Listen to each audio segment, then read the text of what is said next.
네, 감사합니다. 오늘 제 설교는 윷놀이에 관한 얘기로부터 좀 시작을 할 것 같습니다. 이번 주 토요일이 설날이죠. 예, 이번 주 목요일부터 다음 월요일까지 설 연휴인데 오늘 설교는 윷놀이에 관한 얘기를 좀 하겠습니다. 그렇다고 뭐 윷놀이 대단한 건 아니고요. 윷놀이에서 나온 속담 같은 것이 하나 있죠. 뭐 아니면 도다. 그죠? 뭐 아니면 도다. 윷가락 4개가 모두 엎어지면 모가 되죠. 그럼 5칸을 갈 수 있습니다. 윷놀이에서 가장 많은 숫자를 갈 수 있는 모가 나오죠. 그래서 윷놀이 할 때 사람들은 모를 되게 좋아합니다. 그런데 그 모가 돼야 할 4가락 중에 하나만 자빠져도 도가 돼버리죠. 3개가 다 이게 엎어졌는데 하나가 마지막에 딱 떨어지면서 도가 될 거냐, 모가 될 거냐. 도 아니면 뭐다. 그러시죠? 근데 이것이 우리 삶에 적용되어지면 무엇을 뜻합니까? 대박 아니면 쪽박이다. 그런 말로도 바꿀 수가 있을 겁니다. 주님을 믿는 사람들의 삶은 뭐가 보장되어 있습니다. 예, 누가 보아도 감격과 감사와 놀라움의 삶이 보장되어 있습니다. 그런데 그런가 하면 반대로 그렇지 못한 사람들도 있잖아요. 그래서 한번 이 시간 여러분들 스스로에게 질문해 보세요. 그리스도인으로서 나는 모인가 도인가? 한번 생각해 볼 필요가 있습니다. 모가 되는 삶은 정상적인 것이고요. 도가 되는 삶은 비정상적인 것입니다. 왜냐하면 지난 금요일 날 우리가 성경국을 하는데 하나님이 누구시냐? 전지하신 하나님이시다. 전능하신 하나님이시다. 그분이 모든 것을 다 아시고 하기 원하시는 것은 모든 것을 다 하실 수 있는 분이시다. 그게 너희 하나님 아버지다. 여러분 그렇게 믿으세요? 믿으세요? 네. 그러면 그걸 믿으면 어떻습니까? 사람이 내게 어찌하리요? 라고 담대한 믿음의 삶을 살게 되잖아요. 사람들 때문에 내 신앙이 좌우되고 흔들리고 내 삶이 평안을 잃어버리고 그런다면 그건 바보 같은 짓입니다. 왜냐하면 그 사람이 어떠하든 그건 하나님께 다 아시는 것이고 그것 때문에 내가 얼마나 속상한지도 하나님께 다 아시는데 그렇지만 내가 어떻게 할 수 없잖아요. 근데 그분은 하실 수 있잖아요. 그러니까 그분이 아시고 모든 걸 하실 수 있는 분이다라는 사실만 제대로 믿어도 우리 인생은 뭐가 되는 겁니다. 그런데 거기서 그친 것이 아니라 하나님이신 예수님께서 오셔서 우리들의 죄를 대신해서 형벌을 받아 주셨고 단번에 모든 죄를 완전히 용서해 주셨을 뿐만 아니라 부활하신 주님과 함께 사는 삶을 우리에게 허락해 주셨기 때문에 이제는 세상 들을 곳이 없는 성령께서 함께 하시는 그런 삶을 믿음을 갖고 있다면 뭐가 될 수가 없죠. 뭐가 될 수밖에 없습니다.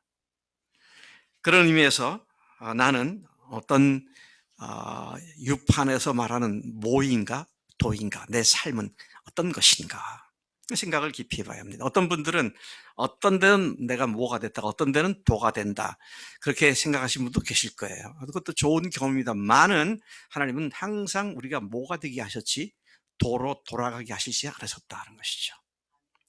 그래서 다음 주일날 제가 교인들이 얼마 나올지 모르지만 오신 분들 중 원하는 분들은 뭐냐 도냐 한번 유판 놀이를 해야겠다 그런 생각이 들어요. 예, 어차피 그날 목장 모임도 없을 테니까. 네. 자, 그런데 내 삶이 정말 뭐가 돼야 이게 정상인 거고요. 도가 되면 이건 극히 비정상인 겁니다. 왜냐하면 우리가 믿는 하나님이 어떤 분이신지를 우리가 분명히 알기 때문이죠.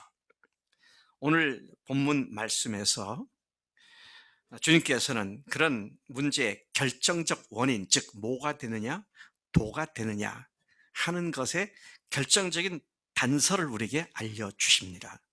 주님은 제자가 되는 조건을 말씀해 주셨는데 이 조건이 충족되면 그의 삶은 언제나 뭐가 되는 삶이다 하는 것이죠. 여러분들의 삶이 다 뭐가 되기를 축복합니다. 네. 이미 뭐가 되었는데 그걸 누리시길 바랍니다. 네. 어떻게 될지 모르는데 어쩌다가 뭐가 된 그거 아니고요. 모든 삶이 뭐가 되는 삶으로 하나님께서 우리에게 복 주신 줄로 믿습니다. 자, 그 조건을 갖추기만 한다면 그렇습니다. 그 조건이 뭐냐? 조건을 갖추지 못하면 오늘 본문 말씀에 세 번씩이나 반복해서 나오는 말씀이 있는데 능히 내 제자가 되지 못하리라. 조건을 충족하지 못하면 주님의 제자가 절대로 될 수 없다. 그런 말씀을 세 번씩이나 반복해서 말씀하십니다. 26절에 보면은요. 무릇 내게 오는 자가 자기 부모와 처자와 형제와 자매와 더욱이 자기 목숨까지 미워하지 아니하면 능히 내 제자가 되지 못한다 그랬습니다. 또 그런가 하면 27절도 계속 이어서 누구든지 자기 십자가를 지고 나를 따르지 않는 자도 능히 내 제자가 되지 못하리라. 그리고 33절에도 이와 같이 너희 중에 누구든지 자기의 모든 소유를 버리지 아니하면 능히 내 제자가 되지 못하리라. 조건이 쉽습니까? 어렵습니까? 가족 다 버릴 수 있습니까? 자기 목숨까지 미워할 수 있습니까? 자기 모든 소유를 버릴 수 있습니까? 네. 또 뭐라 그랬어요?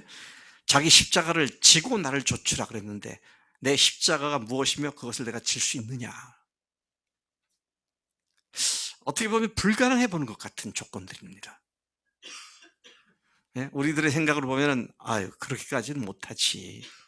그렇게 고백해야 할 것 같은 조건을 주님께서는 제시하셨습니다. 얄궂은 하나님이신가요? 못할 거 뻔히 알면서 이렇게 해라 그러셨나요? 자, 이런 면에서 우리가 오늘 이 조건들이 뭔지 하나하나 좀 살펴보고 나는 그 조건에 충족된 사람인가? 이것을 생각하면서 뭐가 보장된 사람인가? 또만 치고 사는 사람인가? 이것을 잘 살펴보는 복된 시간 되기를 축복합니다. 25절로 다시 돌아가 보면 수많은 무리가 함께 갈 때 그랬습니다. 지금 여기에 있는 사람은 주님께서 지금 능히 내 제자가 되지 못한다라고 세 번씩이나 반복해서 강조했던 사람들은 예수님을 졸졸졸 쫓아다니던 사람들이었습니다. 저기 안 믿고 관심 없는 사람들, 세상 즐긴 사람들, 그 사람들한테 한 게 아니고요. 예수님과 함께 무리 지어서 쫓아다니는 그들을 향해서 말씀하신 겁니다. 수많은 무리다 그랬습니다. 수많은 무리가 예수님과 동행하고 있었음을 보여주고 있습니다. 많은 사람들이 따라다니며 동행한다는 사실은 기분 좋은 일이다, 나쁜 일이다. 좋은 일이죠. 제가 어디 가서 뭐 집회를 한다. 근데 그 교회 건물이 500명밖에 못 들어가는데 1000명이 모였다. 그럼 제가 기분 좋을 것 같아요. 와, 이 사람들이 많은 사람들이 모였구나. 참 좋다. 또 뭐 제가 신학교에서 외국에 가서 신학교 강의를 하는데 한 20명 정도 올 거라 했는데 50명이 왔다. 그럼 기분 좋잖아요. 근데 예수님께 수많은 사람들이 따라다니니까 기분 좋으셔야 할 일인데 주님께서 딱 돌아서 가지고 거기다 그들은 이제 그냥 따라하는 게 열망을 가지고 뜨거운 기대감을 가지고 왔잖아요. 근데 거기다 두고 찬물을 쫙 끼얹으신 말씀한 겁니다. 예. 너희들 나를 이렇게 따라다니지만 이런 조건이 아니면 너희들 내 제자가 못 돼. 그렇게 하시니까 따라다니는 사람들 격려한 게 아니라 찬물을 쫙 끼얹어서 오는 걸 말리는 그런 말씀을 지금 하신 것이다 하는 것이죠. 예수님의 소문은 날이 갈수록 각처에 퍼졌고 시간이 갈수록 점점 더 많은 사람들이 모여들었습니다. 모여든 사람들의 숫자에 관한 이야기 중에는 오병이어나 칠병이어의 말씀, 남자만 5,000명이었다. 여자와 아이들 하면 10,000명도 훨씬 넘는 그런 거대한 무리들이 운집해서 예수님을 쫓아다니고 있는 그런 상황이었는데 그들을 향해서 주님께서 찬물을 쫙 끼얹으면서 돌아가라. 그렇게 말씀하시는 것으로 이해되는 것입니다. 다음과 같은 조건에 맞지 않는 자들은 너희들이 아무리 나를 따라와도 내 제자가 될 수 없다. 그렇게 말씀하신 것이죠. 근데 그 조건은 조금 전에 보았듯이 참으로 우리가 쉽게 할 수 있는 조건이 아닙니다. 예.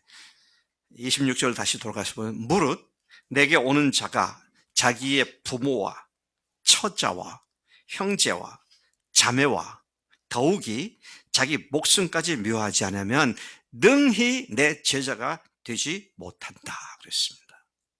주님을 따르는데 가족이 방해가 되기 때문에 가족 비위 맞추느라고 주님께서 원하시는 것을 알면서도 그냥 거절하지 못하고 그냥 가족이 하는 대로 따라가는 거, 그런 걸 얘기하는 거예요 지금.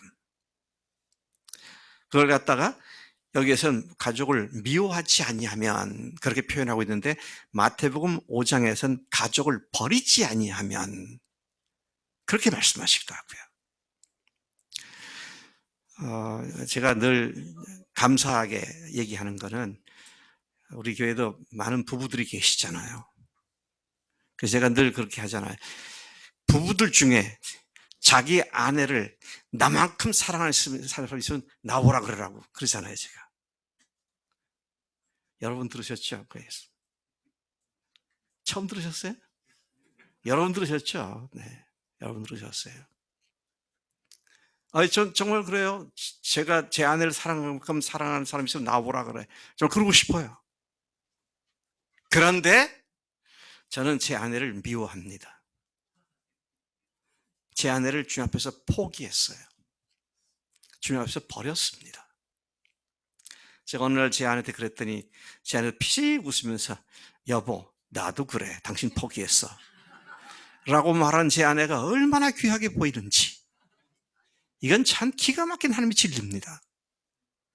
아니 나를 갖다가 버렸단 말이야? 두고 보자가 아니라 너무 귀하게 보이는 거잖아요. 지금은 둘 다 목사 아내가 돼서 주님을 섬기고 있는 제 아들 딸들도 걔들이 중학교 때 저기 금산 재원 강가에 가가지고 잊어버리지도 않아. 8월 15일 날 파라솔, 비치 파라솔 하고 그 테이블, 접는 테이블 가지고 그 얕은 물가에 들어가서 산 그림자가 지는 오후 시간에 요셉아, 아빠는 너를 포기했어. 그랬더니 우리 아들이 아빠, 저도요. 아빠 포기했어요. 우리가 지금 다 포기한 가족들입니다. 그럼 뭐 아들한테 그래서 딸한테도 똑같이 얘기해야죠. 경은아, 내가 너를 사랑하지만 포기했어. 그러니까 씩 웃으면서 아빠, 나도 그래요. 그 시간이 저한테는 잊지 못할 행복한 시간이었습니다.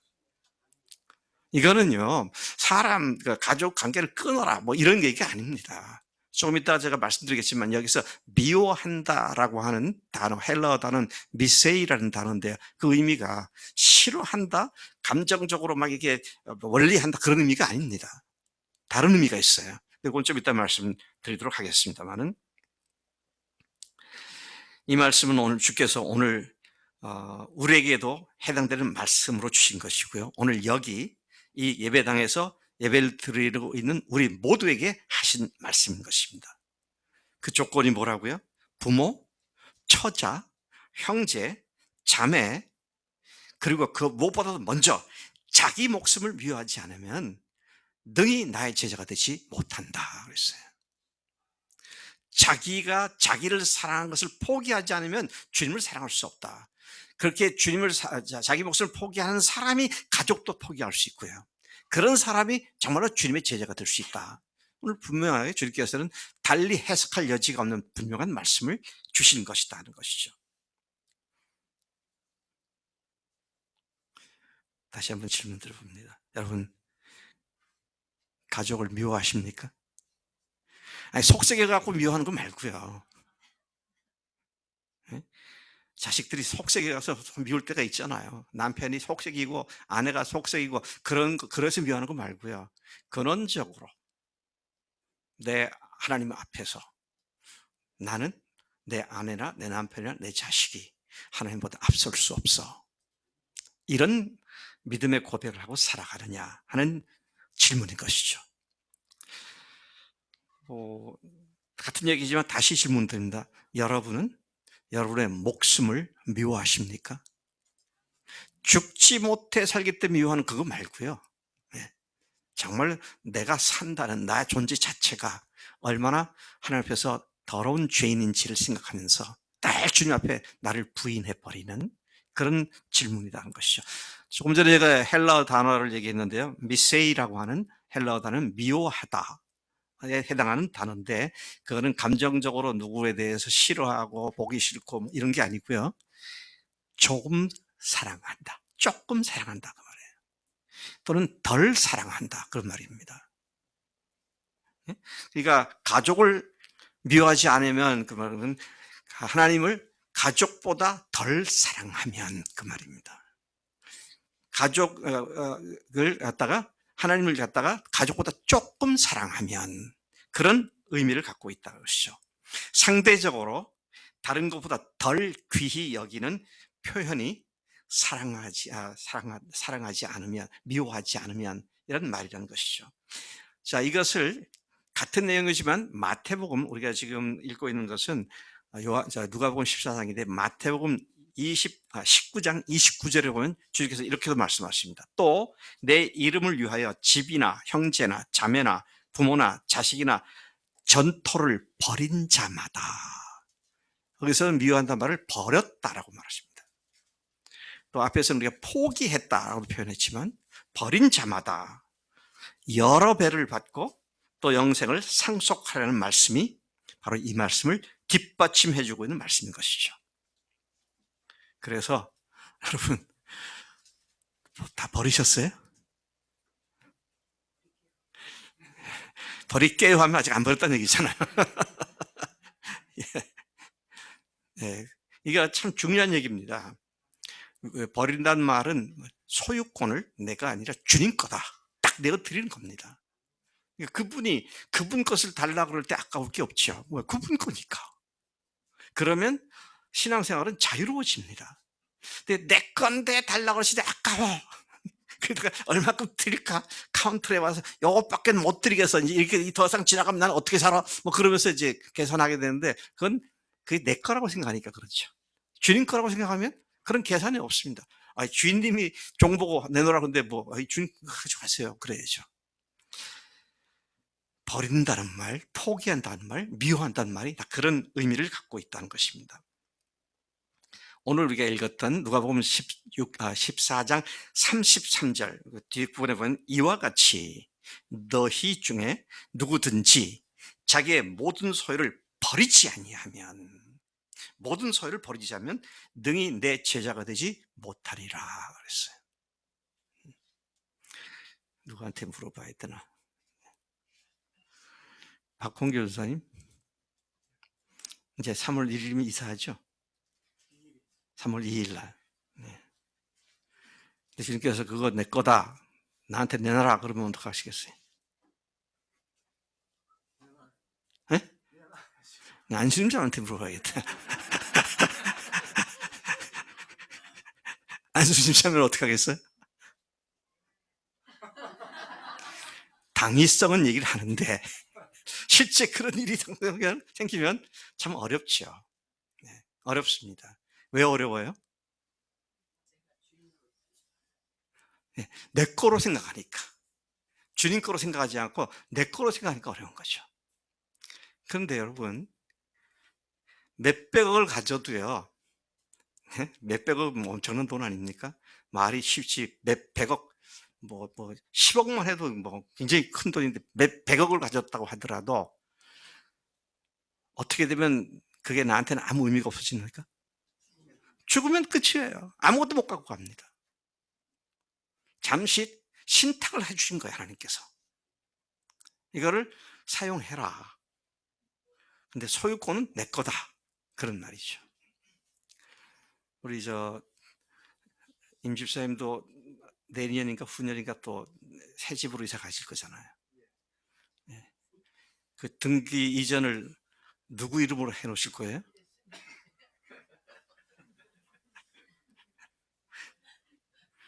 주님 거면 아예 등기, 소유주, 예수 그렇게 써야 할 것 같아요.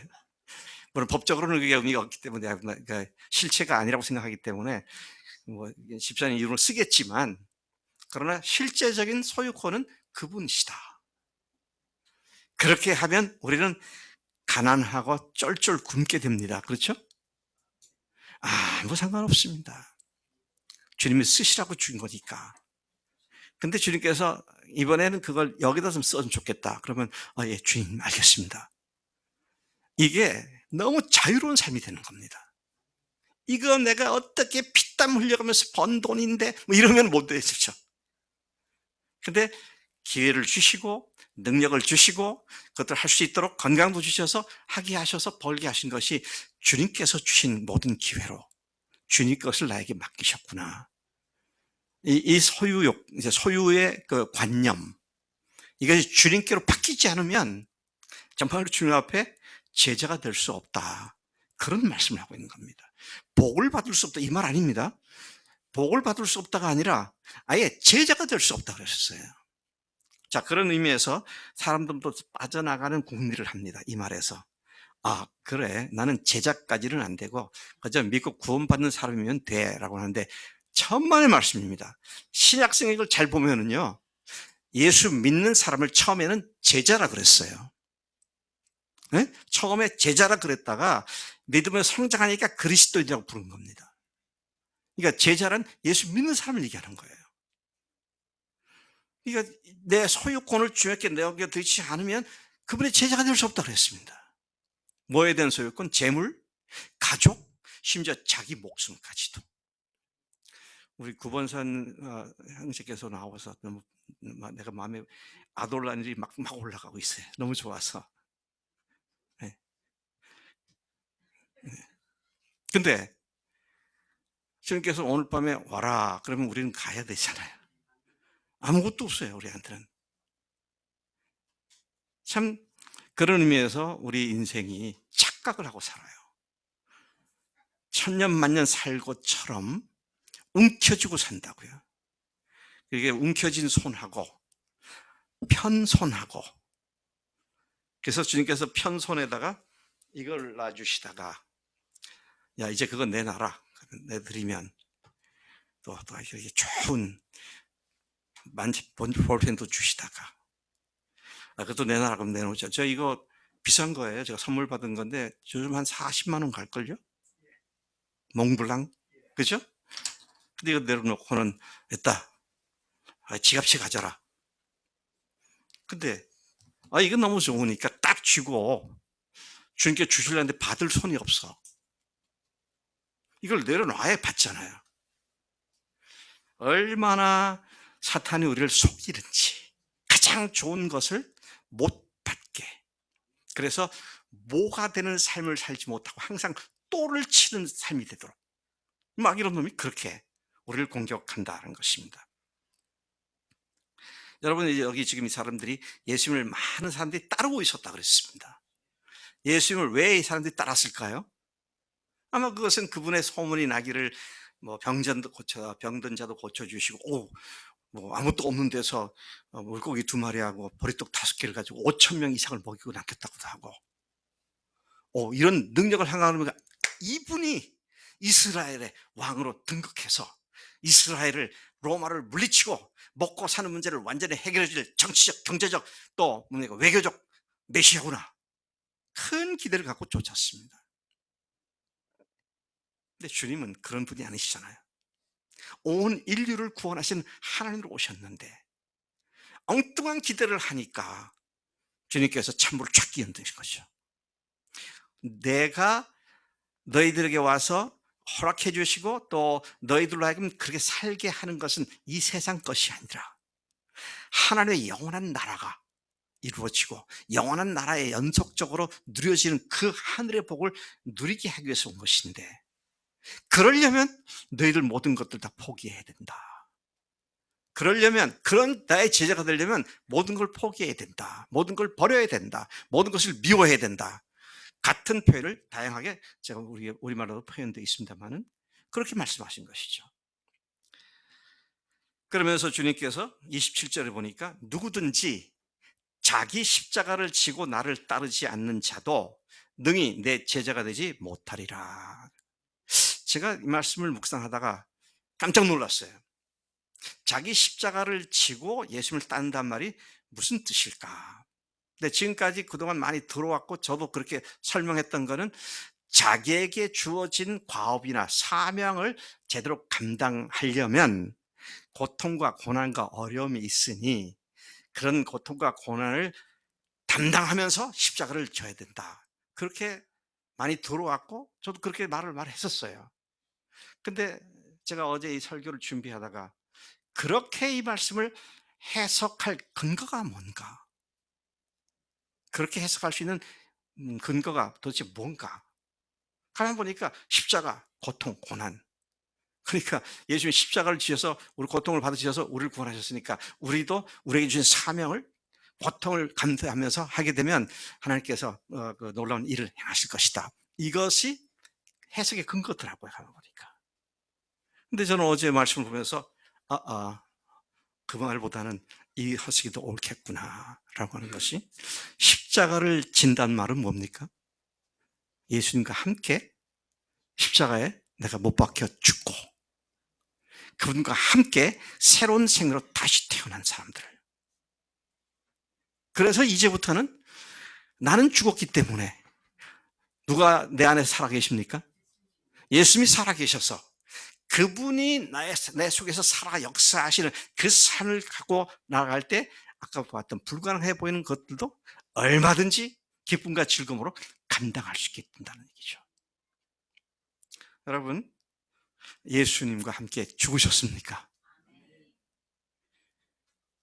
예수님과 함께 다시 사셨어요? 새 생명으로? 네. 근데 왜 여전히 자기를 위해 삽니까? 머리로는 아는데 실제가 아니라면 그건 가짜입니다. 아는데 행하지 않으면 가짜예요. 영혼을 구원하기 위해서 신방도 하고 전도도 하고 또 사람들 만나주기도 하고 그런 일을 해야 되는데 그런 건 안 한다면 우리들의 믿음의 실체가 뭐냐. 이런 생각을 해보지 않을 수 없다 것이죠. 그렇게 자기 십자가를 지고 나를 따르지 않는 자도 능히 내 제자가 되지 못하리라 그랬습니다. 십자가를 지고 따른다는 말은 순종한다는 얘기 아닙니까? 주인 되신 그분을 따라 순종한다는 겁니다. 자, 우리 신명기 지난 한 달 가까이 신명기를 매일 아침에 읽었는데요. 신명기는 계속 신하면 거듭된다, 반복된다는 말이죠. 명하면 하나님의 명령을 다시 반복해서 말한다.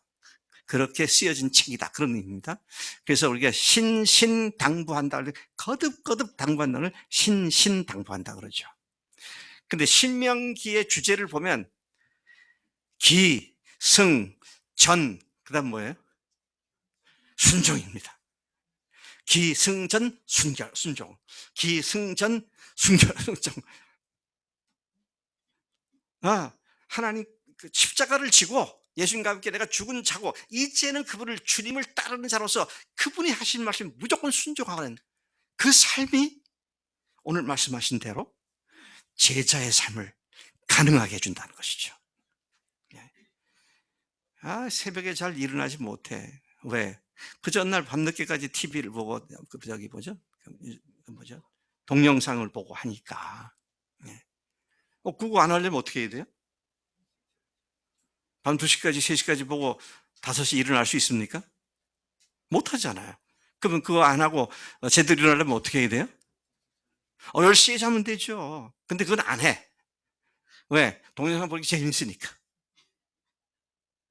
그러니까 이게요. 정말 자기가 안 죽었다는 얘기예요. 예수님께 죽었다면 내가 좋아하는 것도 주님 앞에 포기할 수 있어야 되고요. 근데 그 달콤한 단맛에 빠져가지고 그거 계속 놓고 있으면서 나는 왜 새벽 기도를 못 나가지? 주님 내가 기도해도 안 되네요. 그러면 안 돼요. 근데 주님 앞에서 작정하고 내가 죽었는데 내가 죽은 자인데 뭘 내가 더 이상 미련을 두고 내 즐거움과 재미를 위해서 내가 이렇게 미련을 쓰나. 주님 제가 죽은 자입니다. 주님과 함께 다시 살아나는 자인데 좀 주님에서 살겠습니다. 이제 이런 고백이 마땅한 그리스도인의 고백이다라는 것이죠. 자, 이러한 고난과 어려움을 감수하지 않으면 주님의 제자가 될 수 없다, 그런 말이 아니고, 예수님과 함께 죽었고 예수님과 함께 다시 태어난 자로서의 주님께 순종하는 삶을 살지 않으면 결코 뭐가 못 된다? 예수님의 제자가 될 수 없다. 못 치는 인생이다? 돈밖에 못 치는 인생이 된다. 이제 그런 말씀을 하고 있는 것이죠. 자, 그런데 주님께서 이걸 좀 더 설명하기 위해서 두 가지 비유를 말씀하셨어요. 하나는 공사하는 일에 대한 비유고요. 또 하나는 전쟁의 비유입니다. 어떤 사람이 망대를 지으려고 공사를 준비하고 있다. 근데 여러분 아시다시피 망루는 그 적군의 동향이나 이런 걸 멀리 잘 볼 수 있도록 높이 쌓아야 되잖아요. 근데 그의 필요성을 알고 공사를 시작했는데, 착공을 했는데 그만에 돈이 모자라서 덩그러니 기초만 쌓고 그다음에 그 공사를 완공시키지 못한다면 어떻게 된다? 비웃음거리가 된다 그랬어요. 예수님이 부활하신 나의 주님이십니다. 나는 주님 위해서 헌신한 사람입니다. 주님 위해 살겠습니다. 이 사람은 죽었습니다. 그렇게 거창하게 기초를 놓았는데 그 위에 순종의 돌들이 쌓여져 가지 않으면 그리스도인의 아름다운 삶이 제대로 완공될 수 없다는 것입니다.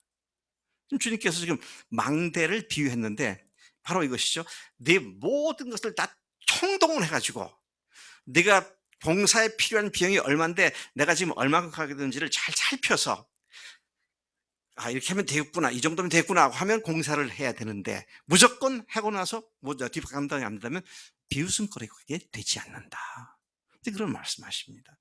또 전쟁에 관한 것도 마찬가지죠. 어떤 왕이 적군과 전쟁을 하려는데 병력이 10,000명이에요. 군인이 10,000명입니다. 근데 상대방은 보니까 20,000명이에요. 2대1의 싸움입니다. 승산이 있을까요? 없을까요? 거의 없을 겁니다. 혹시 지형이나 기후나 이런 것이 10,000명에게 유리하게 작용해서 20,000명이 완전히 그냥 몰락할 수 있는 그런 어떤 조건이 있다면 모를까. 단순한 병력 비교를 갖고는 싸우다가 패할 수밖에 없어요. 그렇게 뭐라 그랬습니까? 예수님께서 비유해서 잘 헤아려 본 뒤에 승산이 없으면 그가 아직 멀리 있을 때 아예 빨리 평화 조약을 맺어라. 그래야 어려움을 당하지 않는 거 아니냐. 그 말은 뭡니까?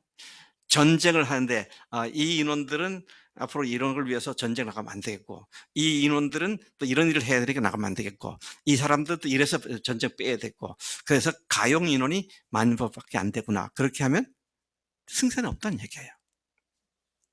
나이가 많든 적든 무슨 직업이 어떻든 사람들이 싸울 수 있으면 총동원해가지고 모든 걸 다 쏟아 부어서 그렇게 해야 한다. 제자가 되는 것이 바로 그런 것이다 것이죠. 요거는 아까우니까 내 거고, 요거는 좀 드려도 되고, 그럴 수 있는 영역이 없다는 겁니다. 옛사람이 주님과 함께 죽었기 때문에, 그리고 이제는 주님을 위해서 사는 새로운 사람으로 변화됐기 때문에 이제는 내 것이 아니니까 총동원해서 주님께 드리고 헌신하게 될 때 주님께서 그것을 통해서 너희들의 삶을 뭐로 바꿔주신다. 아멘이십니까? 이거 여기에는요 다른 이론이 있을 수 없어요. 세상 일도 그렇습니다. 세상 일도요 총력을 집중하지 않고 대충 설렁설렁해서 되는 건 아무것도 없어요. 그렇죠? 그 설렁설렁해서 될 걸로 믿고 돈을 투자했다가 패가 망신하는 사람 많잖아요. 세상 일이 그렇지 않습니다. 그것도요 제가 보니까 그렇더라고요. 사기꾼이나 남의 집에 줄 타고 들어가서 아파트에 줄 타고 들어가는 도둑들 있잖아요. 그 사람들도 그걸 위해서 엄청 투자하고 노력하더라고요. 네? 그들도 대단한 노력을 합니다. 나쁜 일이긴 하지만 머리 쓰고 계획해보고 시행착오를 최대한 줄이려고 이런 안 A안, B안, C안, D안 해가지고 대안을 여러 가지 만들어 놓고 이럴 경우는 이렇게 대처하고 뭐 아주 뭐 머리가 비상하죠. 그래서 보이스 피싱 하는 사람들이 먹고 살잖아요. 엉성해갖고는 안 걸려들잖아요.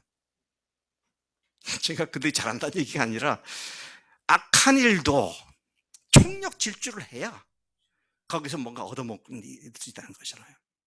하물며 하나님의 제자, 주님의 제자가 되어 세상을 하나님의 사랑과 평화로 완전히 바꾸는 이 일, 그리고 그것이 영원의 하늘나라까지 이어지는 이 위대한 과업을 수행하기 위한 제자들의 삶이 설렁설렁, 대충대충 세상에 내가 하고 싶은 거 다 하면서 그리고 남는 시간에 주님 앞에 드리고 그렇게 됐었다는 것이 아니라 것이죠. 한쪽 발만 믿음의 세계에 들여놓고 다른 한쪽 발은 여전히 세상에 딛고 있는 두 마음을 품고서는 예수님의 제자가 될 수 없다는 것이다. 사람들은 자기 자신과 가족들을 누구나 더 소중히 여깁니다. 그런데 예수님을 따르고 섬기는 그분의 제가 들으면 그분보다 더 소중하고 아깝게 여기는 것을 남겨두고 있다면 아무리 그가 예수님을 사랑한다고 해도 결코 그분의 모를 치는 제자가 될 수 없다는 것입니다.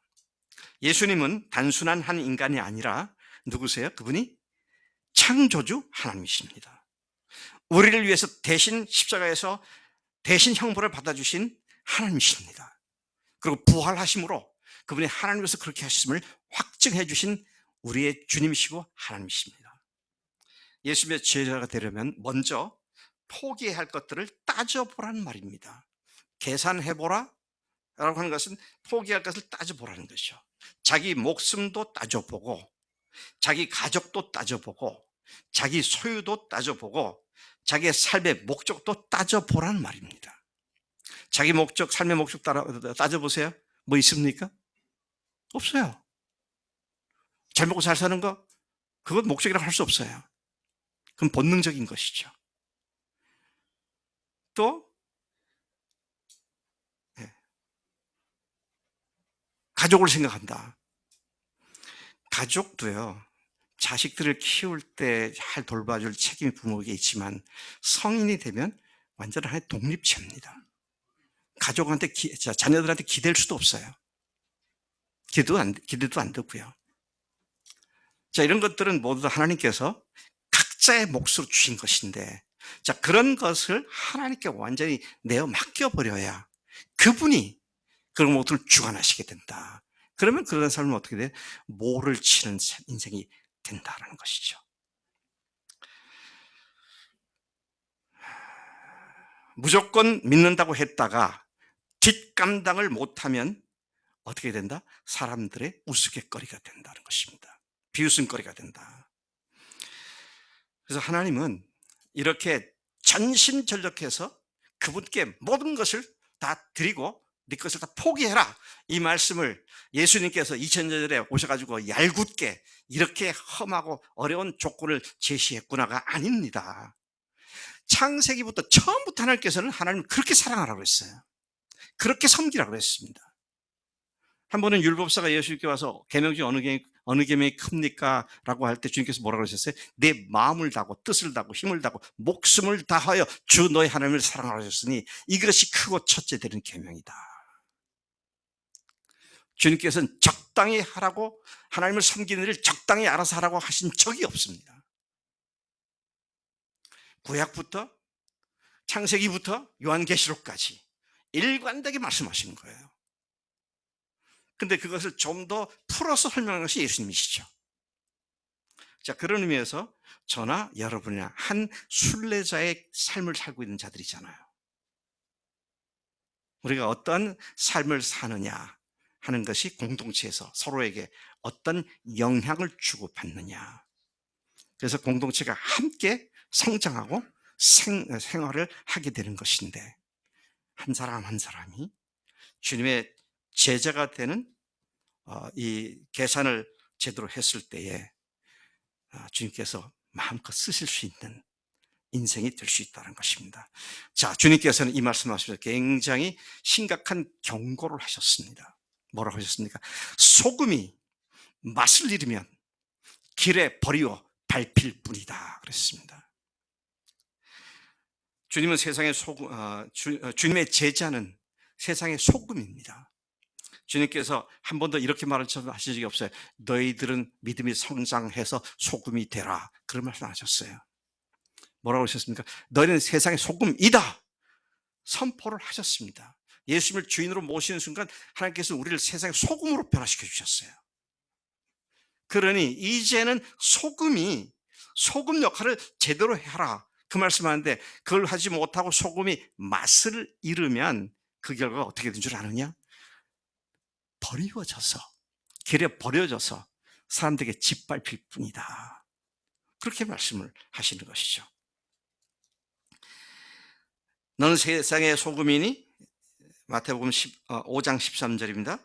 너희는 세상의 소금이니 소금이 만일 그 맛을 잃으면 무엇으로 짜게 하리요? 후에는 아무 쓸데없어 다만 밖에 버려져 사람에게 밟힐 뿐이니라. 여러분, 소금 한번 생각해 보십시다. 우리가 지금 머릿속에 그리는 소금은 암염이 아니고 보통 우리가 자루에는 천일염이잖아요. 천일염 갖고 생각해 보십시다. 자, 이게 맛을 잃었어. 짠맛을 잃었어요. 그러면 그 음식에 넣을 수 있어 없어요? 못하잖아요. 아이, 그건 못하더라도 시멘트 섞어서 모래로 대신 써야겠다. 건축에. 할 수 있습니까? 그것도 안 돼요. 비료로 쓸 수 있나요? 아무짝에 쓸데없어요. 예수를 믿는다고 하는데 맛을 잃어버리면 세상에도 쓸데없고 하나님 나라에도 쓸데없는 그런 자가 된다는 거잖아요. 저 심각한 말씀이 아닐 수 없습니다. 어떻게 된다고요? 쓸데없어서 다만 밖에 버려져 사람에게 짓밟힐 뿐이다 그랬습니다. 예수님의 제자들은 세상 속에서 소금으로 변해가야 한다고 하신 것이 아니라 너희는 세상의 소금이다 그랬어요. 소금이 하는 역할이 뭡니까? 최소한 3가지 이상은 얘기할 수 있을 것 같아요. 예, 소금은 제일 먼저 떠오르는 게 뭐예요? 짜다. 예, 짠 역할을 하는 것은 또 2가지를 역할을 하는데, 하나는 방부제 역할을 하고요. 염장을 하잖아요. 염장 지른다. 그때 염장이 아니고 소금으로 이게 저장한다. 염장으로서. 또 하나는 뭐예요? 맛을 내는 것이죠. 아주 좋은 식자재를 가지고 요리를 해도요, 아주 싱겁거나 그러면 맛이 없잖아요. 근데 소금을 탁탁탁 적당히 치면 맛이 생겨나잖아요. 오늘 아침에도 제 아내가 엊그제 시장에서 사온 조그만 조기 새끼를 구웠더라고요. 구웠나? 튀겼다. 하여튼 그걸 프라이 했다 그러나? 하여튼 여보, 그게 뭐지? 구운 거야? 네, 튀긴 거야? 둘 다 끄떡거리면 되지.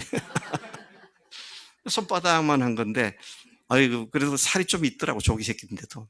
먹었더니 입에 거득하게 씹히는데 맛이 없어. 소금을 안 넣더라고요. 그래서 소금 갖다 줘. 갖다 쳐서 먹으니, 이거 완전히 다른 맛이더라고요. 소금이 하는 일은 방부제 역할을 하고요. 또 맛을 내게 합니다. 세상 참 살기 힘들고 힘들게 사람들이 죽겠다 그러잖아요. 근데 그리스도인들이 소금의 역할을 감당하게 되면 세상 사람들에게 삶은 저렇게 사는 거구나. 삶의 맛을 보여주고요. 맛을 알게 해주는, 이게 그리스도인 삶이라는 것이잖아요. 제자의 삶이다 그것이죠. 또 소금이 하는 일은 뭡니까? 아주 중요한 일인데요. 생명을 유지하게 해줍니다. 동물들, 사람도 마찬가지고요. 소금이 없으면 살 수가 없어요. 그래서 반드시 생명을 위해서는 소금이 필요한데, 그리스도인들이 소금의 역할을 해야 자기도 살고 주변 사람들도 살릴 수 있는 것이다 것이죠. 근데 그 역할들을 모두 다 못하게 되면 존재할 이유가 없게 되는 거죠. 그래서 어떻게 합니까? 버린다 것이죠. 지금 버린다 그렇게 얘기를 했는데요. 아, 이 버려진다는 것이 얼마나 비참한 것인가. 조금 전에 말씀드렸습니다만 세상에서도 별로 쓸데없고 하나님 나라에서도 별로 쓸데없는 무용지물이기 때문에 사람들에게 짓밟힐 뿐이라고 그렇게 경고를 하시죠. 유판에서 뭐가 나와 있는데 돌을 치면 유판에서 같이 게임하는 사람들이 되게 욕먹잖아요. 뭐를 치지 돌을 쳐가지고 우리 졌잖아 뭐 그렇게 되잖아요. 우리들이 하나님 앞에서 어떻게 제자의 삶을 성공적으로 사느냐 하는 것은 하나님의 영광을 드러내고 주변을 살리는, 주변을 흥취 있게 만드는 그런 역할이 바로 그리스도의 삶인 줄로 믿습니다. 마지막 말씀을 한 군데 좀 말씀을 들고 마치는데요. 우리가 많이 잘 알고 있는 말씀 중에 하나가 나는 포도나무여 너희는 가지니 라고 하는 요한복음 15장 5절 말씀이 있습니다. 그 말씀도 잘 보면 무서운 말입니다. 그게요. 자, 그 말씀을 이렇게 보면 2절부터 이제 쭉 보면 2절에 무릇 내게 붙어 있어 열매를 맺지 아니하는 가지는 아버지께서 그것을 제거해 버리신다 그랬습니다. 열매 맺지 않는 가지는 제거해 버린다 그랬어요. 주님 안에 붙어 있지만 열매를 맺지 않는 자가 있음을 지적하시면서 그런 가지는 제거해 버린다. 쓸모없으니까요. 저도 우리 집에 감나무가 무슨 나무들이 몇 그루가 있는데 가을이 되면 과감하게 가지치기를 합니다. 무성하게 자랐지만 뭐 보니까 소용이 없어. 그래서 저 키위나무 하나를 완전히 뿌리채 뽑아버리려고 그냥 밑둥을 잘랐는데 이게 20년째 계속 올라오더라고. 뿌리가 있으니까. 기가 막히더라고요. 20년 동안 잘랐는데 계속 올라와요. 또 이제 한 달 후에 또 잘라야 돼, 그게. 뿌리가 그러니까 그렇게 된 것이죠. 근데 제가 아까워할까요? 저주하면서 잘라버려. 이놈 또 나와라. 제 나쁜 것들이. 나를 힘들게 만드니까. 5절에서도 나에는 포도나무여 너희는 가지니 저가 내 안에 저가 내 안에 있으면 이 사람은 과실을 많이 맺나니 나를 떠나서는 너희가 조금밖에 할 수 없습니다. 맞아요? 아무것도 할 수 없습니다. 그랬어요. 주님과 매일 매순간 교제하며 그로부터 오는 영양곡을 받을 때 많은 열매를 맺게 되는 것이죠. 근데 그렇게 하지 않으면 아무것도 열매를 맺을 수 없다. 그러면 아무것도 열매를 맺으면 어떻게 되냐? 잘라버린다는 것이잖아요. 6절이 그 말씀하고 있습니다.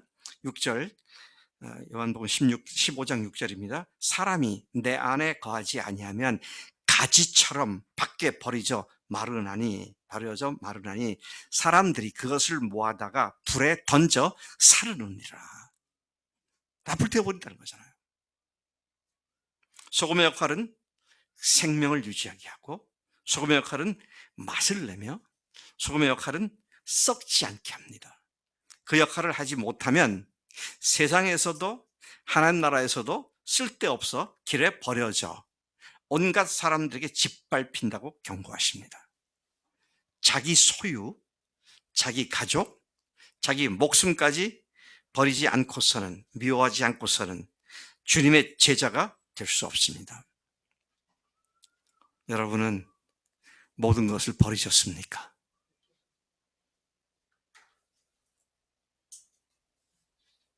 이것이 조건입니다. 제자가 되는 유일한 조건입니다.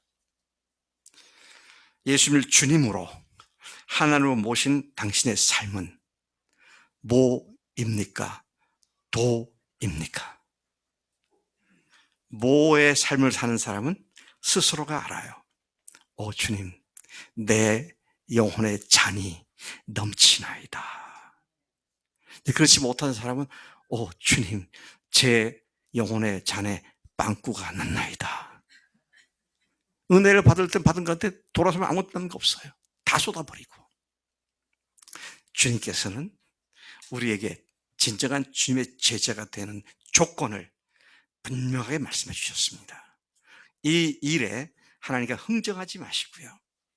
그냥 문자 그대로 가족도, 내 자신도, 재물도, 내 장래도, 직업도 주님 것이라고 고백하고, 주님께서 언제든지 내려놓으라 그러면 내려놓고, 그 다음에 더 좋은 것을 주시길 기대하면서 또 주 앞에 굴복하고, 그런 삶이 도를 치는 삶인 줄로 믿습니다. 우리 모두가 도치는 삶이 되도록 축복합니다. 하나님 아버지 감사합니다. 오늘 이 아침에 저희들 불러주시고 주님께 영광 돌리는 예배를 드리게 하실 뿐만 아니라 참으로 주님께서 오늘 우리로 하여금 주님이 우리와 함께 하시는 분명한 자의식과 또 주변 사람들이 그걸 보고 놀라는 도를 치는 우리의 삶을 격려해 주시니 감사합니다. 그것을 위하여 조건을 주셨는데 이 조건을 뒤로 제껴놓고 이 조건을 충족 없이 열심히 노력하면 된다는 착각을 하지 않게 하시고 주님 것이라고, 나는 죽었고 예수님이 나의 주님이시라고 고백하는 모든 삶에 내 모든 가족 관계나 내 모든 소유나 내 모든 인생을 주님께 완전히 내어드린 그 조건을 충족한 우리의 매일의 삶이 되도록 인도해 주신 줄로 믿습니다. 감사하고 예수님의 이름으로 기도를 쌉나이다. 아멘. 아멘.